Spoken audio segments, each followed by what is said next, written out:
بنتا ہے دیدار مصطفیٰ سے. جس کو دیدار نصیب ہو جائے تو وہ پھر حضور کا صحابی بن جاتا ہے. اور آقا کائنات علیہ الصلوۃ والسلام نے فرمایا اصحابی کالنجوم، میرے صحابہ تو ستاروں جیسے ہیں. کیا مطلب؟ آقا نے صحابہ کو ستاروں سے تشبیہ کیوں دی ہے؟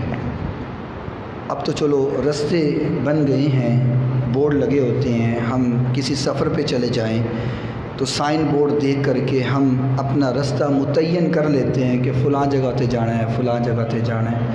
ہمیں انسٹرکشنز بورڈ جو ہیں وہ بتا رہے ہوتے ہیں.